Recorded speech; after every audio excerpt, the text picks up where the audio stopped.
Sometimes the worst storms bring the most unexpected gifts. When lightning splits the sky and rain pounds the earth, we think only of shelter and safety. But what happens when the storm reveals a secret that someone has been hiding right under your nose?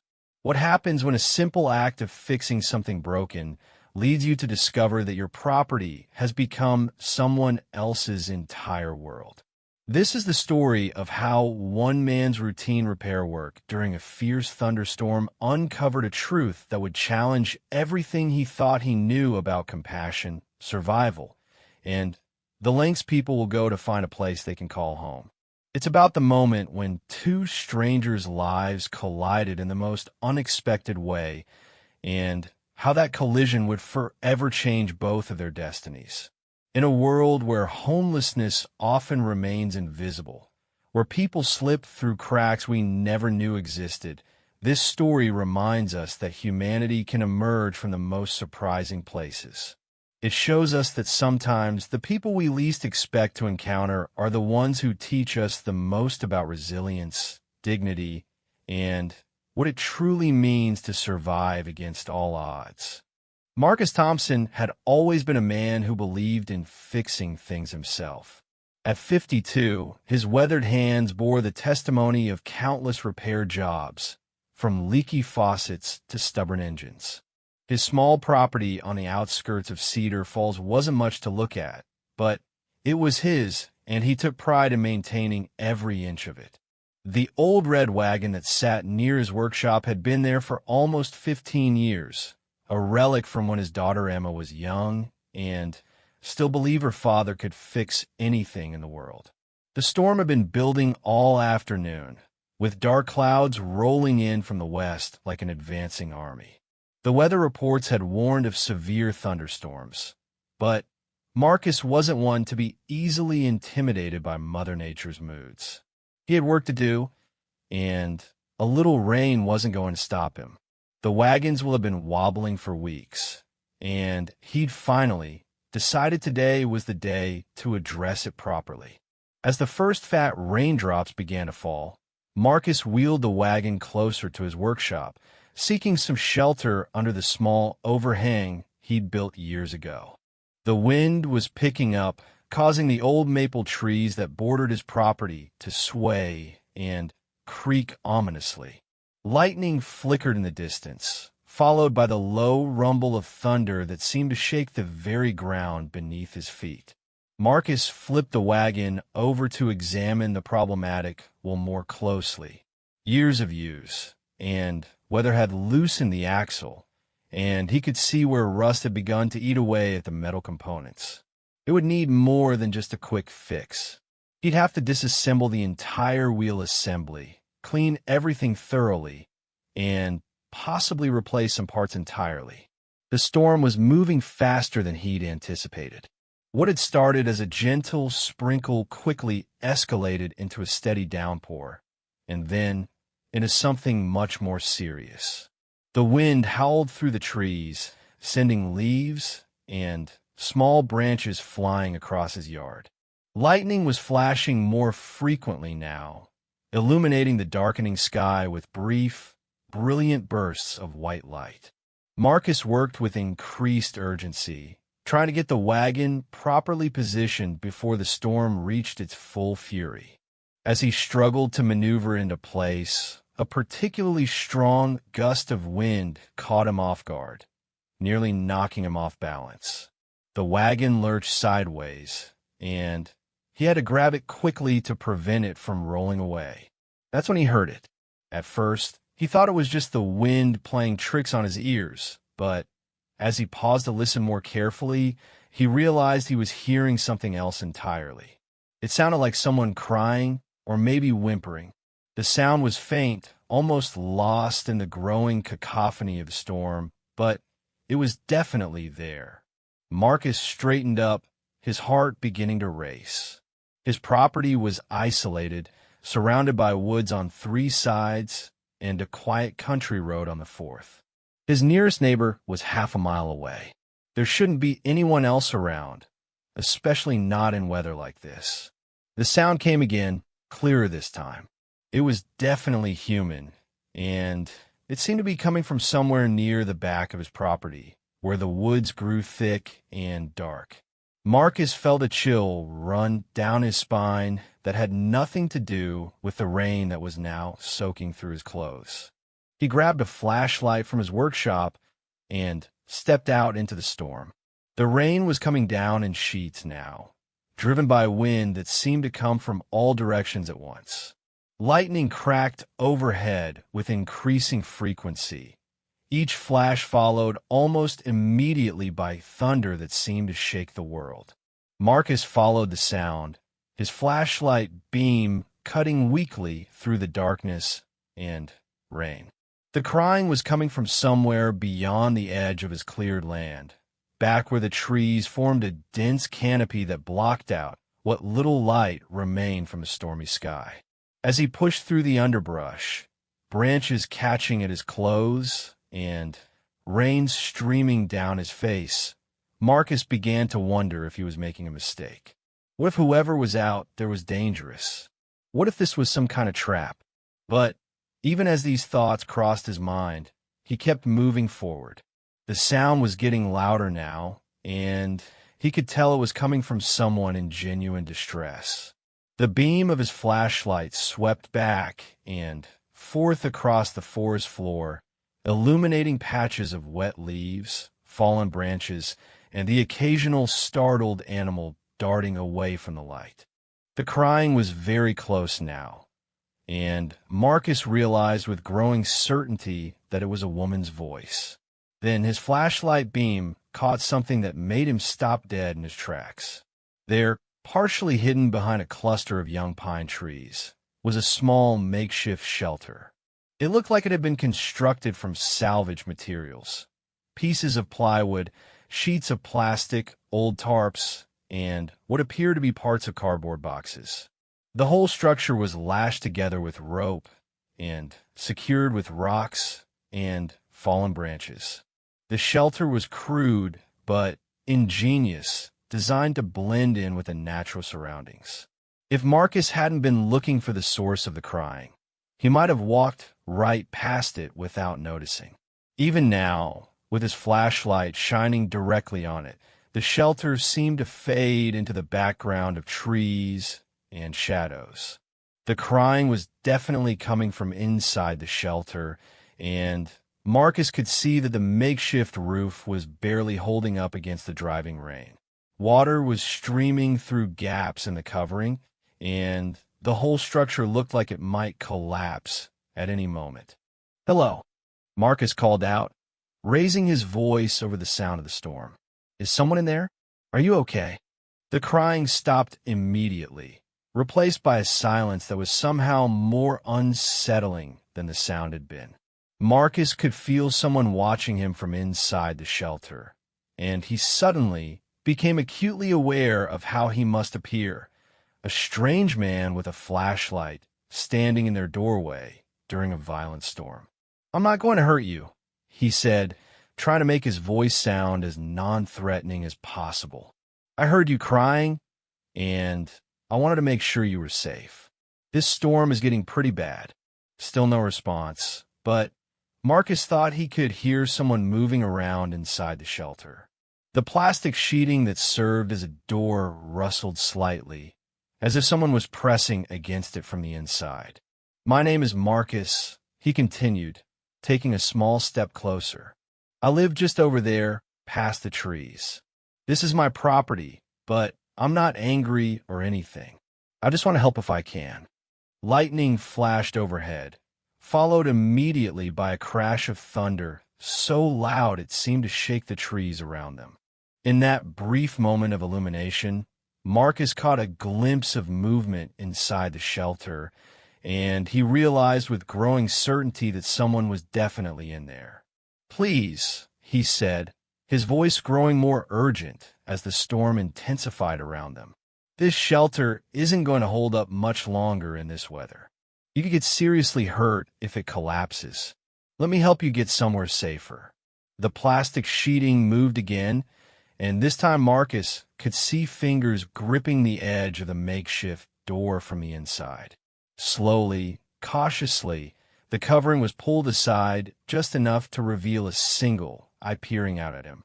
Even in the dim light of his flashlight, Marcus could see that the eye belonged to a woman and that she was terrified. Her gaze darted back and forth between his face and the flashlight in his hand, and he could see her try to decide whether to trust him or not. "I know this must be scary," Marcus said softly, crouching down slightly to make himself appear less intimidating. "But I really do just want to help. This storm is dangerous, and your shelter is already starting to leak pretty badly." As if to emphasize his point, another violent gust of wind shook the trees around them, and Marcus could hear the sound of branches cracking somewhere in the darkness. The woman's shelter swayed visibly under the assault, and several new leaks appeared in the roof as the plastic covering shifted and tore. The eye disappeared for a moment, and Marcus could hear what sounded like a whispered conversation. His heart skipped a beat as he realized there might be more than one person inside the tiny shelter. The thought of multiple people trying to ride out this storm in such a flimsy structure made him even more determined to help. "Is there someone else in there with you?" he asked gently. "Are there children?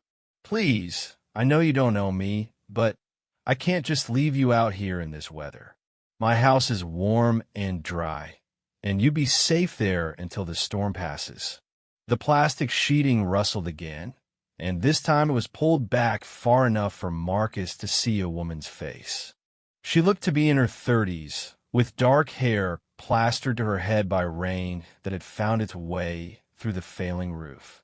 Her clothes were old and worn, and Marcus could see that she was shivering, whether from cold or fear he couldn't tell. "Please don't call the police," she said, her voice barely audible over the storm. "We're not causing any trouble. We'll leave as soon as the weather clears up, I promise." Marcus felt his heart break a little at the desperation in her voice. "I'm not going to call anyone," he said firmly, "and you don't have to leave. Right now, I'm just worried about keeping you safe. How long have you been living out here?" The woman's eyes widened slightly at his question, and Marcus realized he'd struck closer to the truth than he'd expected. This wasn't someone who had just been caught in the storm. This was someone who had been making a life in these woods, hidden away on his property without his knowledge. Before she could answer, another tremendous crack of lightning split the sky, followed instantly by thunder that seemed to come from directly overhead. The wind reached a new level of fury, bending trees at impossible angles and sending debris flying through the air like projectiles. The woman's shelter gave an ominous groan under the assault, and Marcus could see several of the supporting poles beginning to bend.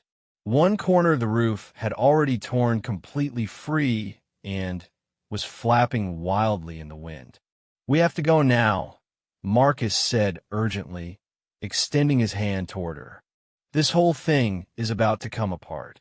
The woman looked back into the shelter, and Marcus heard her say something in a voice too low for him to make out over the storm. Then she turned back to him, and he could see that she had made a decision. "There's a little girl with me," she said, her words coming out in a rush. "She's only 7, and she's scared. If we come with you, you have to promise you won't separate us. You have to promise you won't call social services or anyone like that." Marcus felt his chest tighten as he thought about a child living in these conditions, exposed to the elements, and hidden away in the woods like some kind of refugee. "I promise," he said without hesitation. "You'll both stay together, and I won't call anyone unless you want me to. But we need to move right now." The woman nodded and turned back to the interior of the shelter. Marcus could hear her speaking in soothing tones, and a moment later a small figure emerged from the darkness. The little girl was tiny and delicate, with huge dark eyes that looked up at Marcus with a mixture of curiosity and terror. The child was dressed in layers of mismatched clothing that were all too big for her small frame, and Marcus could see that she was clutching a stuffed animal that had seen better days. Her mother wrapped her arms around her protectively, and both of them looked at Marcus as if they were waiting for him to change his mind about helping them. Another gust of wind shook the shelter so violently that several more pieces of the roof tore away, and rain began pouring in through the new openings. The woman grabbed a small backpack and what looked like a plastic bag containing a few possessions, and then she scooped up her daughter and stepped out into the storm. Marcus immediately took off his jacket and wrapped it around the little girl, who was now clinging to her mother and crying softly. The woman was trying to shield her daughter from the worst of the rain with her own body, but they were all getting soaked within seconds. This way, Marcus shouted over the storm, turning his flashlight toward the path that led back to his property. "Stay close to me, and watch where you step. The ground is getting slippery." They made their way through the woods as quickly as they dared, with Marcus leading the way and the woman following close behind with her daughter in her arms. The storm seemed to be reaching its peak, with lightning flashing almost continuously and thunder rolling across the sky in an endless barrage. Branches were falling all around them, and Marcus had to stop several times to clear fallen debris from their path. The woman stumbled once on the slippery ground, and Marcus quickly reached out to steady her, making sure she and the child didn't fall. By the time they reached the edge of the cleared area around Marcus's house, they were all completely drenched and exhausted. The little girl had stopped crying, but was still clinging tightly to her mother, and the woman was breathing heavily from the effort of carrying her daughter through the difficult terrain. Marcus's house sat about 50 yards away, its windows glowing warmly in the darkness. It wasn't a large house, just a simple two-bedroom structure that he'd been slowly renovating over the years. But at that moment, it looked like the most beautiful sight in the world. Almost there, Marcus called back to them as they hurried across the open ground toward the house.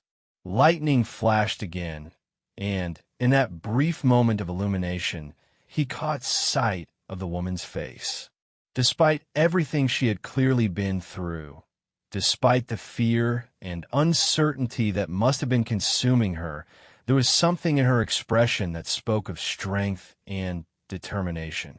They reached the front porch just as the storm seemed to reach a new level of intensity. Hail began to fall small at first, but quickly growing larger, bouncing off the roof and porch with sharp staccato sounds. Marcus fumbled with his keys, his hands shaking from cold and adrenaline, while the woman and her daughter huddled behind him. Finally, he got the door open, and they all stumbled inside. The sudden transition from the chaos of the storm to the quiet warmth of the house was almost overwhelming. For a moment, they all just stood there in the entryway, dripping wet and breathing hard, as if they couldn't quite believe they had made it to safety. Marcus switched on the lights, and for the first time, he got a clear look at his unexpected guests. The woman was younger than he had initially thought, probably in her late 20s rather than her 30s.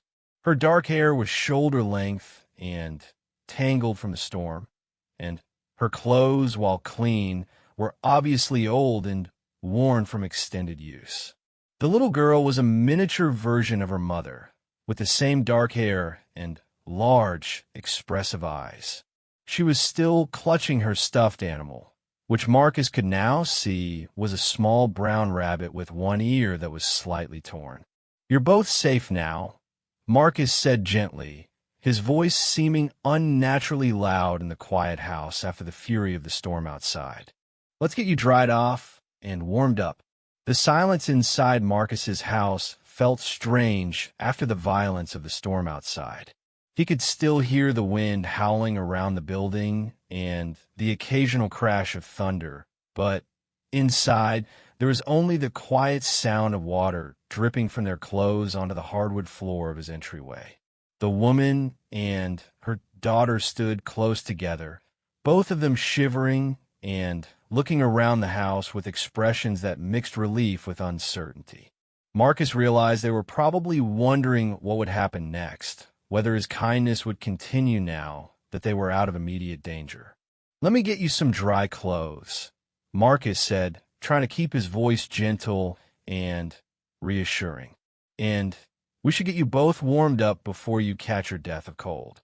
He disappeared into his bedroom and returned with an armful of clothing, a pair of his sweatpants and one of his larger sweaters for the woman, and a t-shirt that would probably fit the little girl like a dress.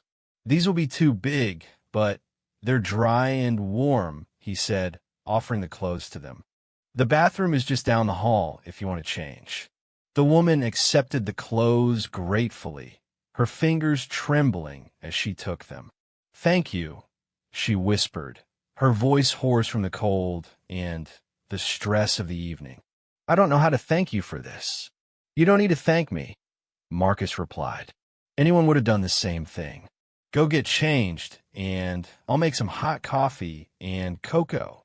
While the woman and her daughter were in the bathroom, Marcus busied himself in the kitchen, trying to process everything that had just happened. In the space of less than an hour, his quiet evening had been completely transformed.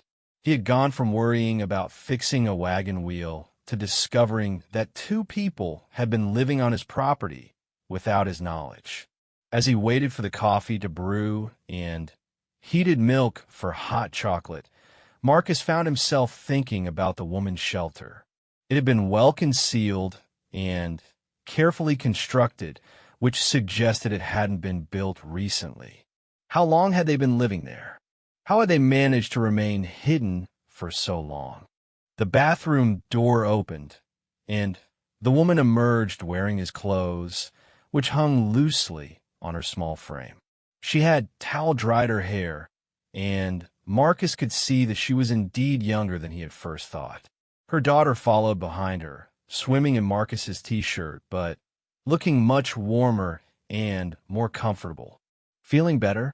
Marcus asked, gesturing toward the kitchen table. "I made coffee and hot chocolate." They sat down somewhat awkwardly, the little girl staying close to her mother's side and eyeing Marcus with curiosity.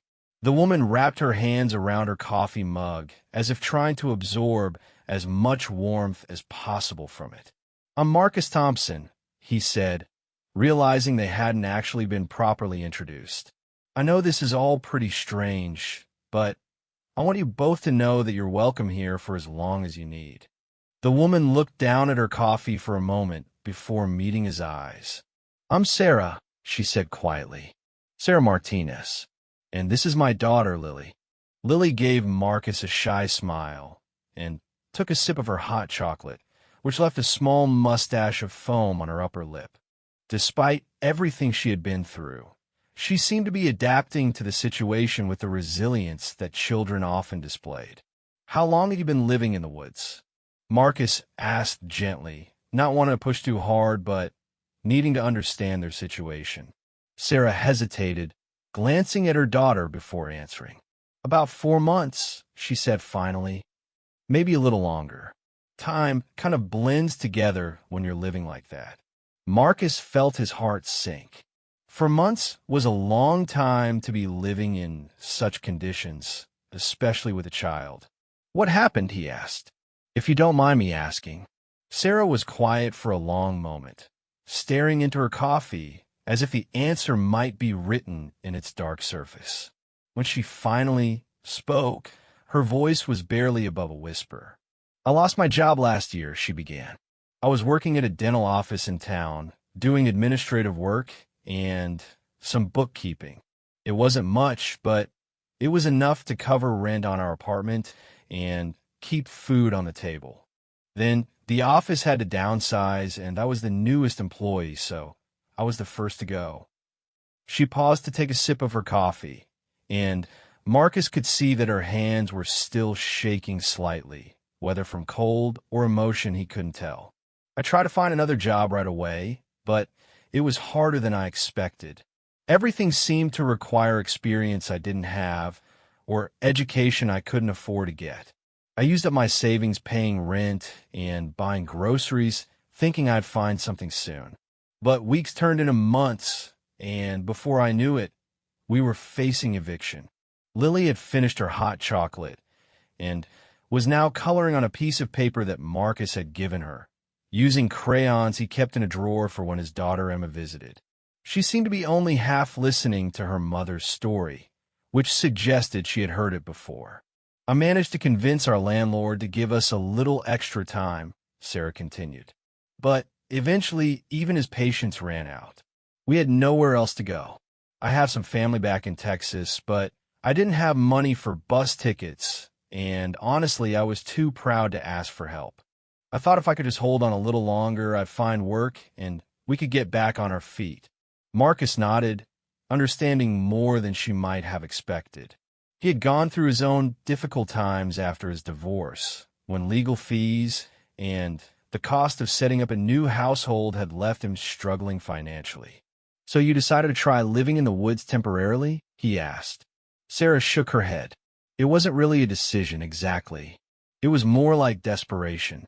We spent a few nights in my car at first, but that was getting dangerous. Someone called the police on us twice, and I was terrified they would take Lily away from me. So I started looking for somewhere we could stay that was out of sight. She looked around Marcus's kitchen, taking in the comfortable furniture and warm lighting. "I found your property by accident, really.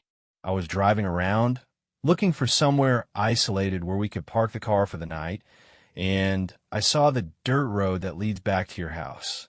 I followed it, thinking maybe there was an abandoned building or something we could shelter in. But you found the woods instead," Marcus said. "Yes, they seemed perfect, actually. Dense enough to hide in, but close enough to town that I could walk to look for work. And your property seemed deserted most of the time. I watched for several days before I decided it was safe to build the shelter."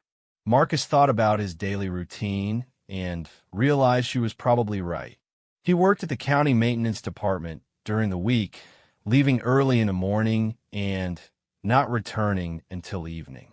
On weekends, he often ran errands or visited his daughter. There were probably long stretches when his property appeared completely uninhabited. "The shelter was impressive," he said. "You must have put a lot of work into it." Sarah managed a small smile. "Thank you. I've never built anything like that before, but necessity is a good teacher, I guess. I found most of the materials in dumpsters behind construction sites and stores. It took me about a week to get it set up properly. And nobody noticed you were there all this time.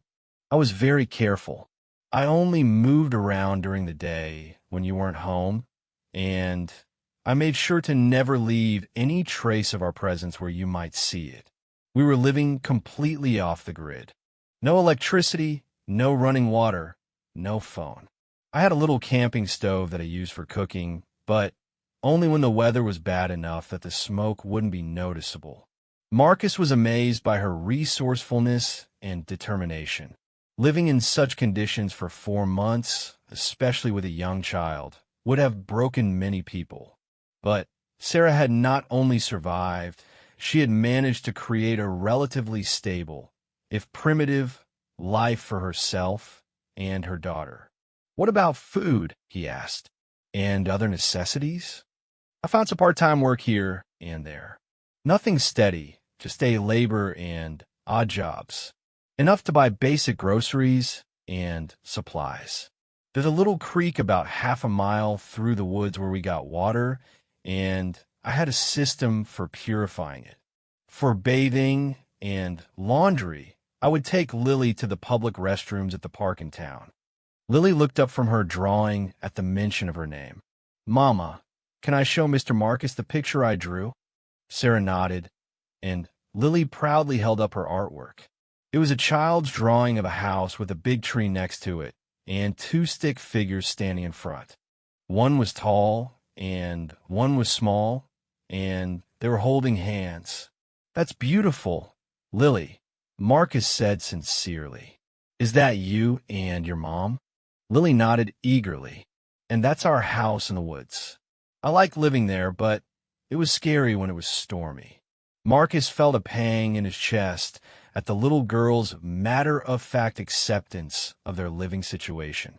Children were so adaptable, but no child should have to adapt to homelessness. "What about school?" Marcus asked Sarah. "Has Lily been able to attend?" Sarah's expression darkened. "No, and that's been killing me. I couldn't enroll her without a permanent address. And I was terrified that if the school district found out about our situation, they would contact social services. I've been trying to homeschool her as best I can, but it's not the same as real school with other children and proper teachers." Marcus could see the guilt and worry in Sarah's eyes. Here was a woman who had sacrificed everything to keep her child with her, but who was tormented by the knowledge that her daughter was missing out on the normal experiences of childhood. "You've done an incredible job under impossible circumstances," Marcus said firmly. "Don't let anyone tell you otherwise." Sarah's eyes filled with tears. "Some days I wonder if Lily would be better off in foster care, at least temporarily. She'd have a real bed, regular meals, proper schooling. But I just can't bear the thought of being separated from her, especially when I don't know if I'd ever get her back." The storm outside seemed to be finally beginning to subside.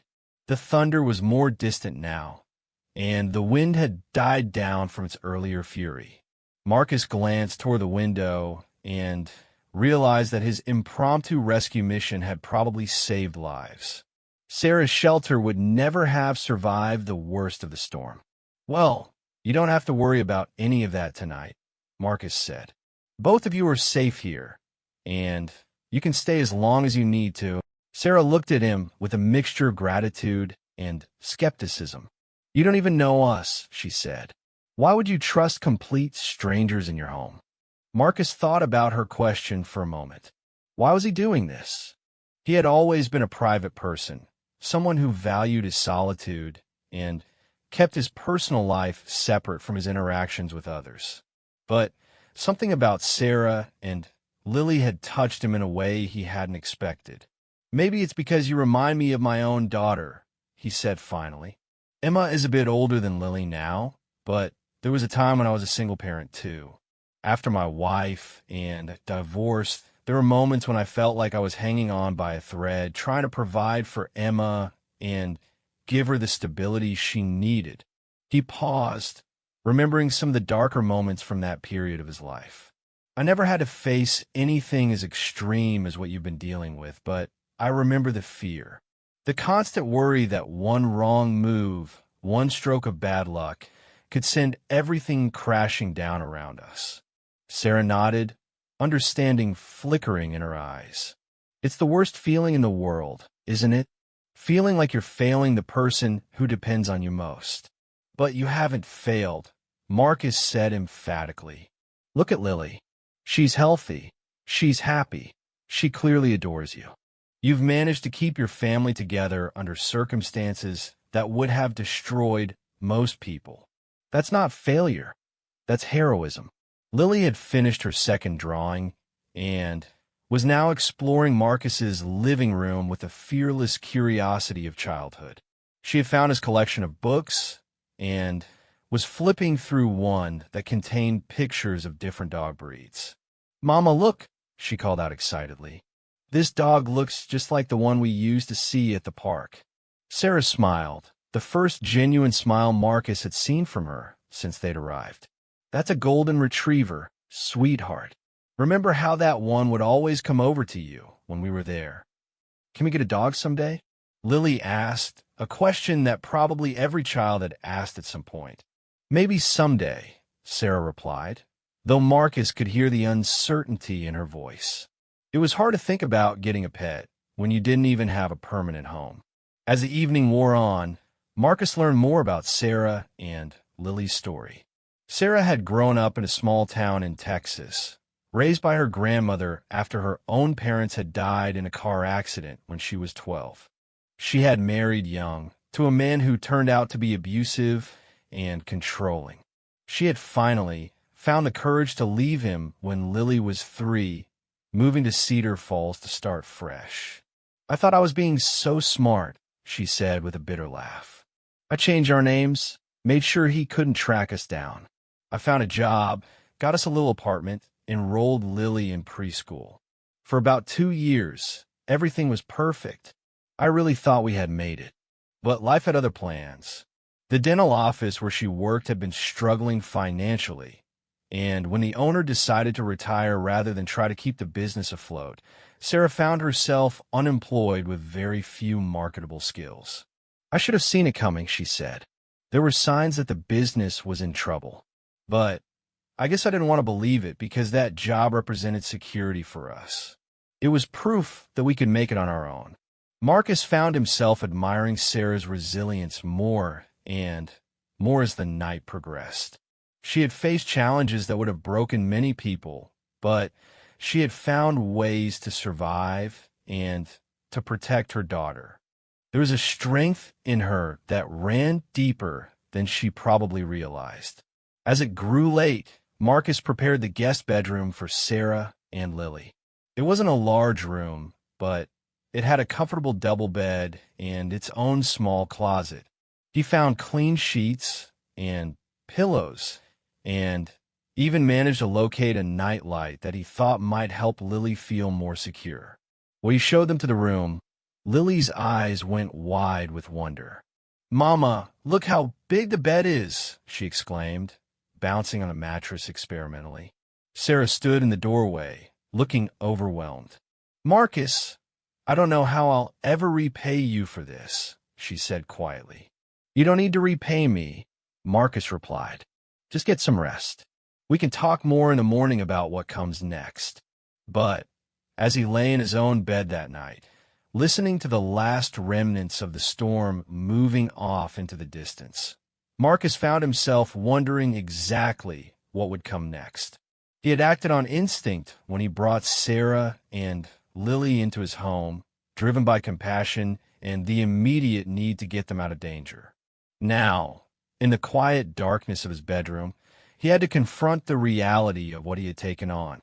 2 people were now depending on him for shelter and safety. A woman and child who had been living on his property for months without his knowledge, who had nowhere else to go and no resources to fall back on. He had promised them they could stay as long as they needed, but what did that really mean? Days? Weeks? Months? And what about the longer term? Sarah needed to find steady work, and Lily needed to get back into school. They needed permanent housing and the kind of stability that Marcus couldn't provide indefinitely. But how did you go about helping someone rebuild their entire life? These questions swirled through Marcus's mind as he drifted off to sleep, accompanied by the soft sound of rain still pattering against his windows and the knowledge that his quiet, solitary life had just become much more complicated. Marcus woke the next morning to the sound of voices in his kitchen. For a moment, he was disoriented, forgetting about the events of the previous night. Then, memory came flooding back, and he realized that Sarah and Lily must be up and about. He dressed quickly and made his way to the kitchen, where he found an unexpected scene. Sarah was standing at a stove, cooking what smelled like eggs and bacon, while Lily sat at the table working on another drawing. Both of them looked more rested and relaxed than they had the night before. "I hope you don't mind," Sarah said, turning from the stove with a slightly embarrassed expression. "I wanted to make breakfast as a small way of saying thank you. I found eggs and bacon in your refrigerator. Mind? I can't remember the last time someone cooked breakfast for me." Marcus replied with a smile. "This is a wonderful surprise." Lily looked up from her artwork. "Mama makes the best scrambled eggs in the whole world," she announced proudly. "Is that so?" Marcus said, sitting down at the table across from her. "Well, I guess I'm in for a treat then." The morning sunlight streaming through the kitchen windows revealed just how much the storm had affected his property. Marcus could see fallen branches scattered across his yard, and his vegetable garden had taken quite a beating. But the house had weathered the storm well, and, more importantly, everyone inside it was safe. As they ate breakfast together, Marcus found himself observing the easy interaction between Sarah and Lily. Despite everything they had been through, they clearly had a strong, loving relationship.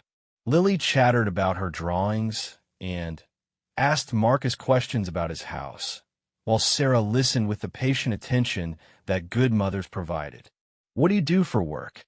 Sarah asked Marcus as she refilled his coffee cup. "I work for the county maintenance department," he replied. "Mostly road repairs, snow removal, and winter general infrastructure maintenance. It's steady work, even if it's not particularly exciting." "Do you like it?" Marcus considered the question. "It's honest work, and it pays well enough for what I need. I've always been good with my hands, and I like being outdoors. Plus, I have good benefits and job security, which is more than a lot of people can say these days." Sarah nodded thoughtfully. "Job security is something I definitely didn't appreciate enough when I had it." After breakfast, Marcus called his supervisor to let him know that storm damage would prevent him from coming in that day. It wasn't entirely untrue, he reasoned, since he did need to clean up the debris around his property. But the real reason was that he didn't want to leave Sarah and Lily alone so soon after everything they had been through. They spent the morning working together to clear fallen branches from the yard. Sarah insisted on helping despite Marcus's protest that she should rest. Lily made a game of collecting smaller sticks and arranging them in neat piles, her cheerful chatter filling the air as they worked. It was while they were dragging a large branch away from the driveway that Sarah brought up the subject that had been weighing on all of their minds. "Marcus," she said, pausing to catch her breath, "I need you to know that I don't expect to stay here indefinitely. You've already done more than anyone could reasonably ask, and I don't want to take advantage of your kindness." Marcus straightened up, wiping sweat from his forehead. "Where would you go?" "I don't know yet," Sarah admitted, "but I'll figure something out. I always do." What if you didn't have to figure it out alone? The question hung in the air between them. Sarah looked at Marcus with a mixture of hope and wariness, as if she was afraid to believe he might be offering more permanent help. "What do you mean?" she asked quietly. Marcus had been thinking about this very question since he'd woken up that morning. "I mean, what if you and Lily stayed here while you got back on your feet? You could look for work without having to worry about where you're going to sleep each night. Lily could start school again." Sarah's eyes filled with tears. "Marcus, I can't ask you to do that." "You're not asking. I'm offering." Marcus set down the branch he had been carrying and faced her directly. "Look, I've been living alone in this house for almost 5 years now. It's bigger than I need, and honestly, it gets pretty lonely sometimes. Having you and Lily here has reminded me what it's like to have a family around." He glanced over at Lily, who was busy constructing what appeared to be a fort out of the sticks she had collected. "Besides, that little girl deserves a chance to be a normal kid again. She should be in school, making friends, playing on playgrounds, not worrying about whether her shelter is going to hold up through the next storm." Sarah was crying openly now, though she was trying to hide it from her daughter. "I don't know what to say. This is so much more than I ever hoped for." "Say yes," Marcus replied simply. "Say you'll stay, at least until you can get established again. Let me help you build a new life." The conversation was interrupted by Lily's excited voice calling from across the yard. "Mama, Mr. Marcus, come look what I found." They hurried over to where she was standing near the edge of the woods, pointing excitedly at something in the grass. There, almost hidden among the fallen leaves and storm debris, were several pieces of colorful plastic and metal. Marcus recognized the remnants immediately. They were pieces of his old wagon, the one he had been trying to fix when the storm hit. The wind had apparently blown it quite a distance from his workshop, and it had been battered and broken during its journey. "Oh no," Lily said, her excitement turning to concern as she realized what she had found. "Is it broken forever?" Marcus knelt down next to her and examined the scattered pieces. The wagon was indeed badly damaged, probably beyond practical repair. But as he looked at the broken toy, an idea began to form in his mind. "You know what, Lily," he said, standing up with a smile. "I think this old wagon has served its purpose, but maybe we could build a new one together. Would you like that?" Lily's face lit up with excitement. "Really? We could build a whole new wagon?" "Absolutely. I have all the tools we'd need in my workshop, and I bet your mom could help too. It would be a project for all of us to work on together." Sarah wiped her eyes and managed a smile. "I like that very much." Over the following weeks, the wagon project became a symbol of the new life they were building together. Sarah found a part-time job at a local grocery store, working evening shifts that allowed her to be home when Lily got out of school. Marcus had helped her enroll Lily in the elementary school, using his address as their residence. The school enrollment process had been easier than Sarah had feared. The principal, a kind woman named Mrs. Henderson, had asked few questions and seemed more concerned with helping Lily catch up academically than with the details of their living situation. Within a few days, Lily was attending classes and making friends with the enthusiasm that only children possessed. Marcus found himself looking forward to coming home each day. The house that had once felt too quiet was now filled with the sounds of life.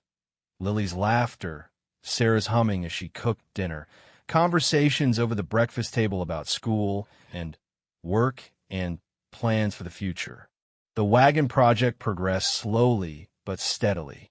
Marcus taught Lily how to use basic tools safely, while Sarah proved to have an unexpected talent for painting and finishing work.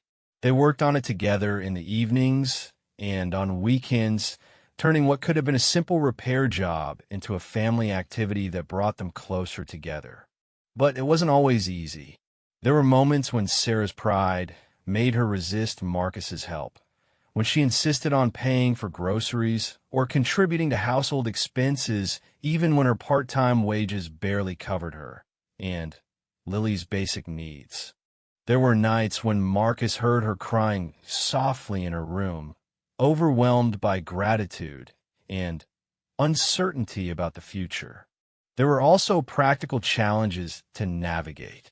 Sarah needed to establish legal residency, to get Lily's medical records transferred to a local doctor, to slowly rebuild the paper trail of a normal life. Marcus helped with all of it, learning to navigate bureaucracies he had never had to deal with before. The most difficult moment came about 6 weeks after Sarah and Lily had moved in, when Sarah's ex-husband somehow tracked them down. Marcus came home from work one evening to find Sarah packing frantically while Lily cried in the corner. "He called the grocery store," Sarah explained, her voice shaking with fear. "Someone must have seen me and recognized me, even with the different name. He knows where I work, which means he probably knows where we live." Marcus felt a cold anger rising in his chest. "What did he say?" "He said he's coming to get Lily. He said I'm an unfit mother, that I've been homeless, that he can provide a better life for her." Sarah's hands were trembling as she stuffed clothes into a suitcase. "Maybe he's right. Maybe Lily will be better off with him." "That's not true, and you know it," Marcus said firmly. "You've done everything possible to protect and provide for Lily. You're a wonderful mother. But I was homeless, Marcus. I was living in the woods with my daughter. What kind of judge is going to side with me over him?" Marcus took the suitcase out of her hands and sit on the bed. The kind who looks at more than just circumstances.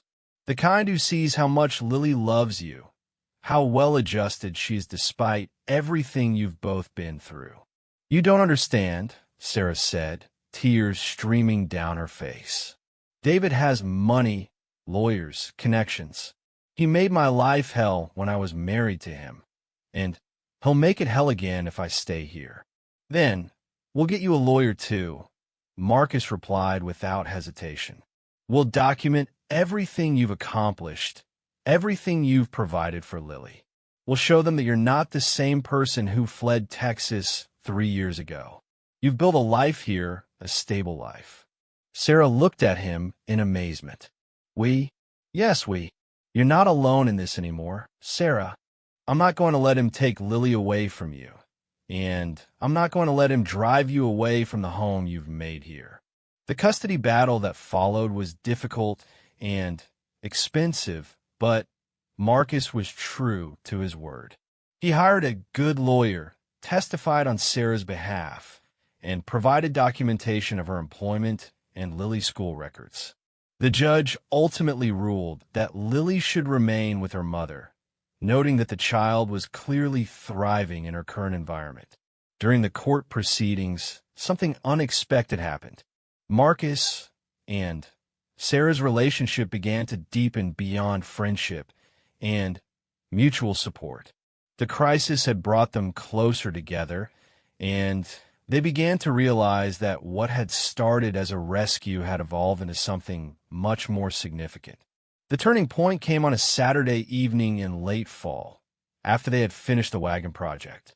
Lily had been testing out her new ride, pulling it around the yard and loading it with fallen leaves. As the sun set, she had reluctantly agreed to come inside for dinner, parking her wagon carefully next to Marcus's workshop. After Lily had gone to bed, Marcus and Sarah sat on the front porch, watching the stars come out in the clear autumn sky. I never imagined my life would turn out like this, Sarah said quietly. 6 months ago, I thought my world was ending. Now, I feel like it's just beginning.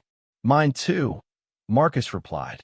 I thought I was content living alone, but I realize now that I was just going through the motions. You and Lily have given me a purpose I didn't even know I was missing. Sarah turned to look at him in the starlight. What are you saying? Marcus took a deep breath, knowing that what he was about to say would change everything between them, one way or another. I'm saying that I don't want this to be temporary anymore. I don't want you to move out when you get back on your feet. I want you and Lily to stay here permanently, not as my guests, but as my family.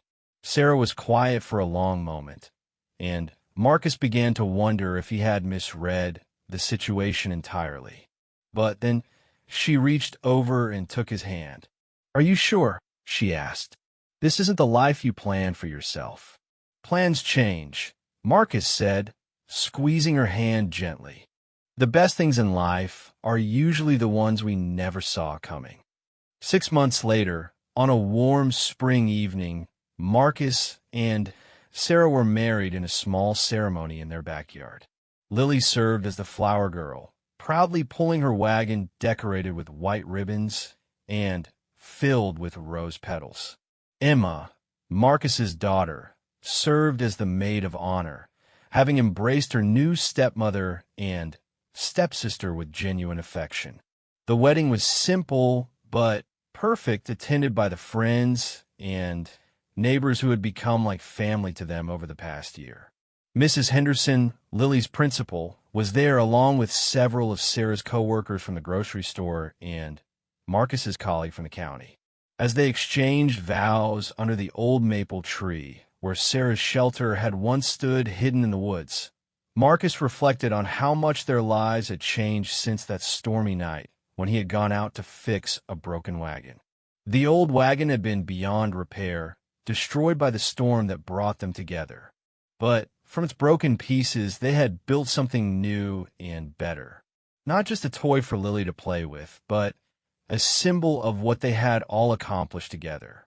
They had taken the fragments of their separate, damaged lives and constructed something whole and beautiful. A family that was stronger because of what they had survived, a love that was deeper because it had grown out of genuine need and mutual support rather than mere attraction. Later that evening, as the last of the wedding guests departed and Lily fell asleep in her bed, exhausted from the excitement of the day, Marcus and Sarah stood together on their front porch once again. This time, though, they weren't looking toward an uncertain future. They were looking at the life they had built together, the home they had created, the family they had become. Do you ever think about what would have happened if you hadn't heard me crying that night? Sarah asked, leaning against Marcus's shoulder. Sometimes, Marcus admitted, but not with regret. I think we would have found each other eventually, one way or another. Some things are just meant to be. Sarah smiled, thinking about the long journey that had brought them to this moment. From the depths of despair and homelessness to this place of love and security, it seemed almost impossible that so much could have changed in such a short time.